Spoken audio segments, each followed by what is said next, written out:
With the evolution of the broadband, this fiber optical cables, now the various options which are available with us so as to have the connectivity of the internet in the rural areas is that the wireless Wi-Fi and broadband are complementary to each other.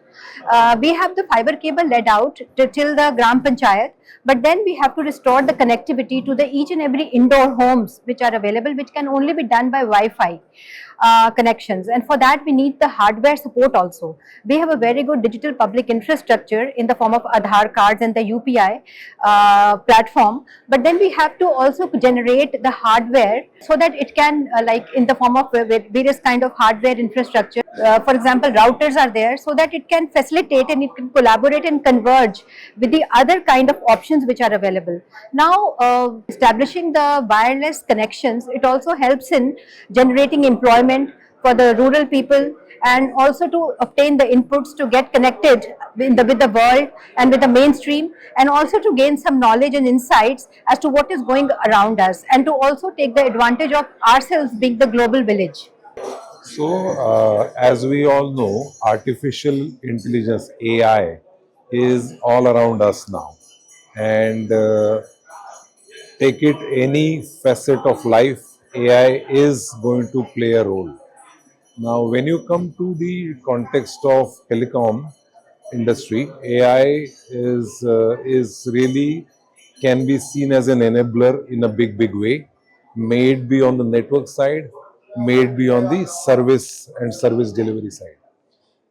So naturally, the question comes whether what if AI was to be the way of working, what challenges can happen.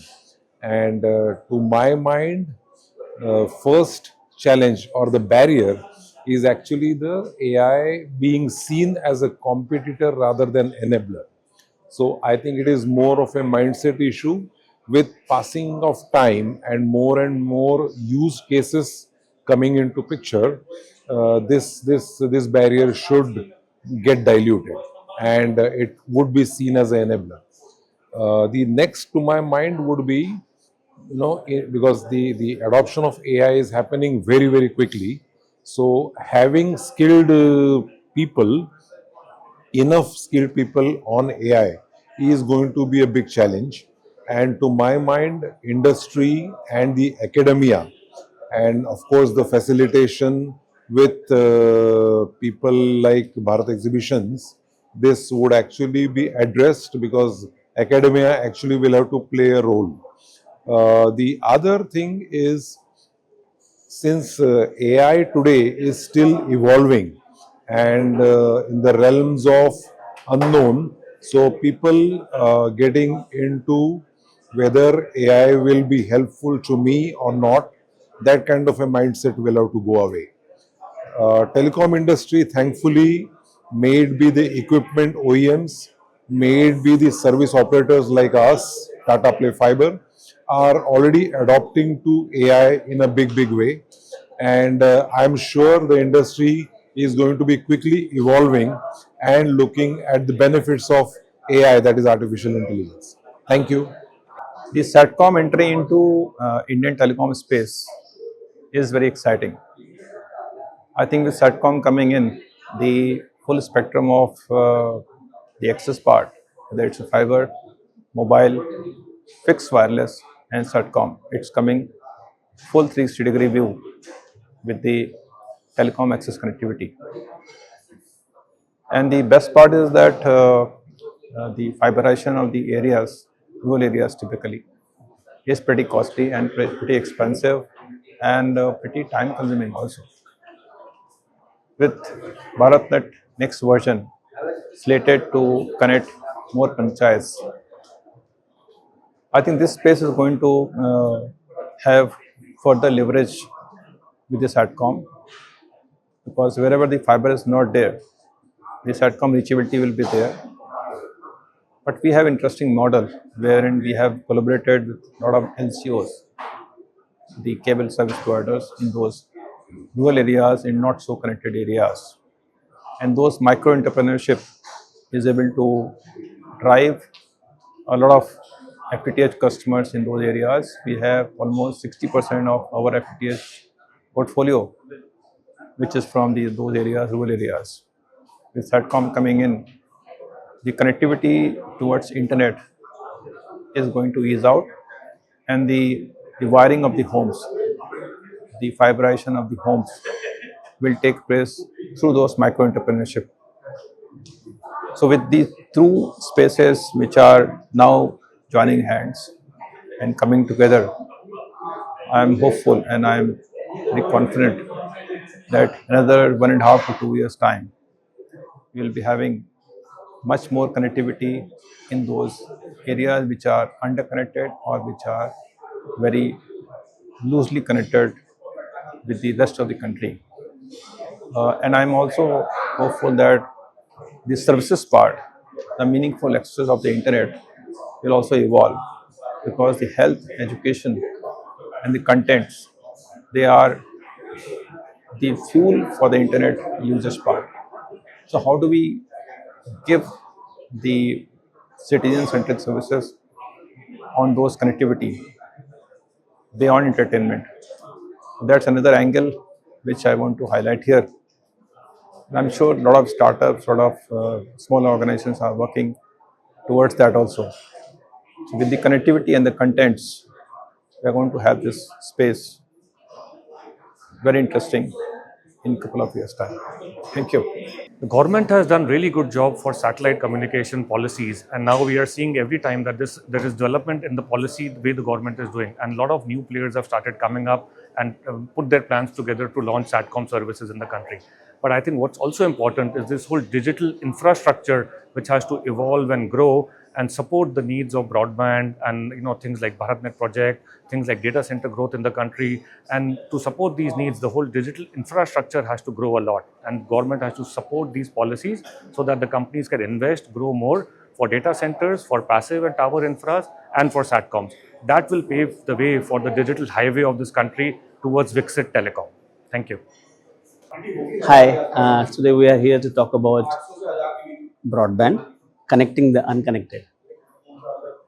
Mostly, we're talking about connecting those which are at the end of the network, which we also call last mile. And last mile itself has lots of challenges. Generally, it's thought that the active part of the network will take care of it, but it isn't really like that. What you need is to have a complete control of not only active but also passive. The project management team which is deploying knows it very well, the challenges that they are facing. From the top management perspective, if you look at it, we always are looking forward to connecting the end customer as fast as possible. We call it time to market. So the time to market is very important. But it's not only the time to the market, but also making the connection right first time. So what we're talking about, there are two challenges. One is time to market and connecting the end customer right first time. And that's where what we are thinking about doing automation, we are calling it predictive and AI based and all whatnot, can also be shifted to the passive domain, and that can be done by various things. I will just talk about two of them.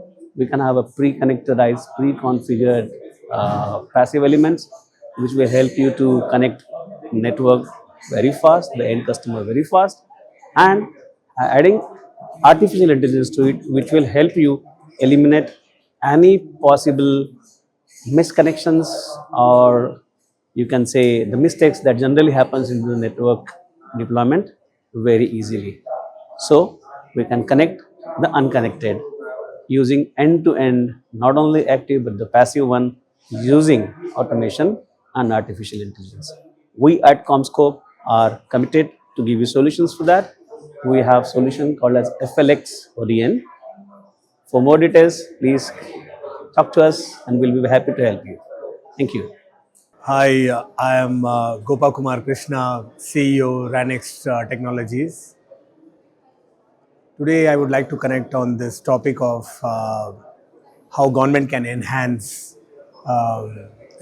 their support for right-of-way infrastructure development for a broadband penetration that can reach the unconnected. I think we know that there's a lot of complexity in a country like India, with state governments and central governments playing an equal role in enhancing this topic. What I have personally observed is that a bit more effort is needed for smoother coordination between both these entities to start with, and then when you drilled it down further, you see that there are municipal bodies and regulatory authorities at these entities that come into play. And then in a complex scenario like this, another topic is also public and government joint participation. I think unless we bring all of them under one radar, it is very difficult to pull it up. I think government has done a fabulous job so far. Numbers prove it. But to reach the heights that we are looking at, I think a bit more effort is needed in bringing a much more smoother regulatory framework that can take us to the desired results in a much faster time. All hopeful for it. This is Gopa once again signing from Ranix Technologies. Thank you. Yeah, so government has taken a lot of initiative to make the digital connectivity, digital infrastructure, to building the digital infrastructure. However, still we need to be work out on the policies, specifically on the ROW policies. As in some cases, we have seen there are a lot of reservations from the some authorities as well as from the developer in terms of giving the rights, and they are doing the assessment specifically on the financial things.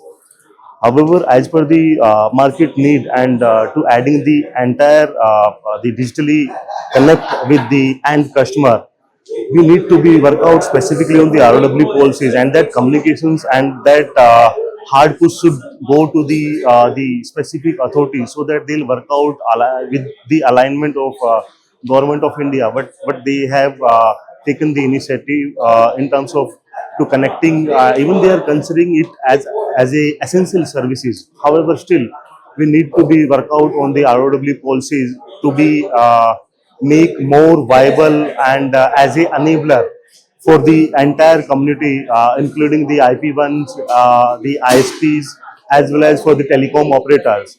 And that will, of course, help us in terms of to be adding the rollout further and adding the value to meet the aspects which we are all catering in terms of the digitally connect. So this I think to my mind the ROW and the certain policies which we need to be implement on ground. Yes, there are certain the directive from the authorities or the government of India.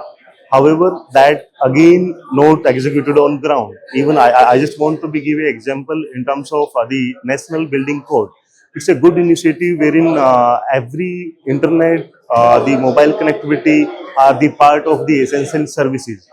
However, people don't have the exact idea. So complete awareness should reach to the ground and to the rural area to understand about these essential services which are most important in terms of to be the connecting Bharat. As we all knows, this is the these two basic parameters which I believe the government of India have to be look into this and have to be added further to make India digitally connect. As far as broadband to rural population is concerned, we are at the cusp of a revolution. With 5G and fixed wireless access in the last 12 months, broadband to the home, there is a new alternative that's other than fiber. You can have a wireless connectivity, a viable alternative. So in this context, it's very important to recognize that there is a convergence of multiple technologies very quietly happening on the infrastructure side. That is fiber, 5G and Wi-Fi, they are converging in the form of FWA. Now, there is a new element that is coming into the picture, that is satellite. Once the new services are introduced in the next coming months or later this year, satellite communication not only can be a choice for consumer, that is direct satellite where there is no connectivity, but satellite can also be used as a backhaul. That is in rural areas where it's hard to roll out fiber. I think 5G and satellite backhaul along with FWA can be a very good combination for serving underserved areas of rural India. Thank you. With the government's initiative for broadband for all, I believe the whole broadband to reach up to the villages and gram panchayats right from the metros, the major aspect of any internet service provider is to build a capacity, build a connectivity transport layer, and basis that they reach to their destined markets. So my thought is that, and I'm working very closely and taking all initiatives that government telcos have several large utility companies like GAIL, like Power Grid. Then we have the Railtel, Navratna. Similarly, all these companies put together, they have a huge infrastructure of fiber for transport to connect across pan India, right up to the village, right up to the stations, and that's where we are working to unify this. And government should take an initiative that they bring this all into a one national resource of optical fiber connectivity, so that smaller ISPs can take their connectivity from government telcos. And I will draw a parallel the way the government of India had planned for increasing of solar energy in homes, and came up with the subsidy program for middle class and low middle class families by incentivizing them. Similarly, I believe government has to look into ways and means of bringing proper right of ways, cost effective right of ways, very low cost connectivity, fiber connectivity options to smaller ISPs, because India being a huge nation, we got to have ISPs across the country also thriving and surviving. So first they need to survive, and then they need to thrive. And the major cost element is connectivity, which is the capacity, which is what government has a nationwide network, and also adding apart from Railtel, Gailtel, Power Grid, and we have BSNL, and there is enough fiber laid by Bharat Broadband in previous BharatNet projects. So that's something my vision, that we work with the government to enable policy of having a very win-win right of way, and a very cost effective perspective of connecting ISPs on their transport layer pan India. And I would also put forth, and I'm working on that on various platforms and forums, that AGR should not be levied on non-metro markets like Bharat. India AGR is okay, like your top 8 metros, but non-metros, which is we call Bharat, there should be no AGR, so that the ISPs can survive and give meaningful, good connectivity, connecting homes on fiber broadband. And by doing that, every home getting fiber broadband directly is proportional to the GDP of the nation. We saw what happened once mobile kranti came. We saw once, India got completely connected on voice and with mobile data. There has been tremendous amount of economical, digital economy in growth that has happened. Similarly, on home broadband, if we are able to get the kind of penetration from 42 million customers and reach in next 4 to 5 years time to 100 million homes connected on fiber broadband, the economy will be definitely growing much faster, and will add to our Honorable Prime Minister Shri Modi ji's vision of India becoming the 3rd largest economy. And broadband will, home broadband, fiber broadband will play a very dominant role in India becoming a 3rd largest economy of the world. Thank you. With respect to the spectrum allocation, there are various challenges, because spectrum is basically utilized by citizens for their access in their homes, for public Wi-Fi and public access, and also critical infrastructure which requires a licensed spectrum, right? But I want to talk about something else here now. There is something called higher band spectrum in the V, W and E bands, and I really want to actually think about, if you open up those spectrums for light licensing model, it will help critical infrastructure growth and also penetration to larger number of gram panchayats and villages. So, in summary, what I would like to say is that there is some critical frequencies available in the higher frequency band, for example 71 to 86, which is called the E band, which can be kept lightly licensed. It is lightly licensed today. We can continue to that way so that it can be used by infrastructure providers to spread the infrastructure access to wider regions. Thank you.